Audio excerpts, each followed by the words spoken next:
से chairman PTI Imran Khan ने मार्च या अप्रैल में इलेक्शन की पेशगोई कर दी है। कहा काफ लीग ने साथ दिया, उनके साथ इत्तेहाद कर रहे हैं।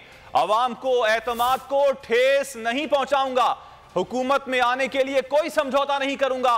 पीर को कौमी असेंबली के अरकान इस्तीफों की तस्दीक के लिए जाएंगे।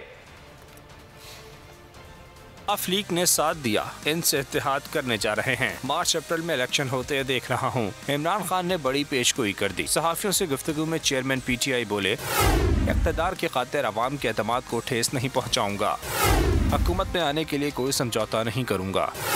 पीर को कौमी असेंबली के अरकान इस्तीफों की तस्दीक के लिए जाएंगे। उनका कहना था, आखिरी एक साल में पता चला जनरल रिटायर्ड बाजवा एहतसाब चाहते ही नहीं। जनरल रिटायर्ड बाजवा समझते रहे पीटीआई का रूज कम होगा।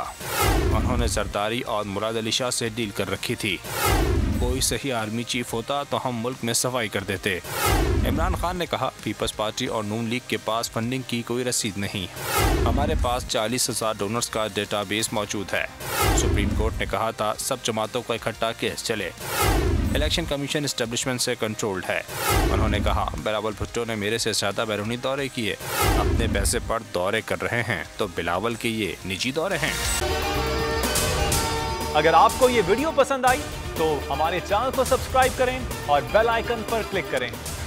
हकीकी आजादी की जंग में बोल भी कप्तान के हमकदम। इलेक्शन कराओ मुल्क बचाओ की लाइव ट्रांसमिशन, दिखाई लम्हा बलम्हा सूरत हाल। रील और रेटिंग में भी बोल न्यूज रहा नंबर 1। सब्सक्राइब करें और बेल दबाएं ताकि कोई खबर रह न जाए।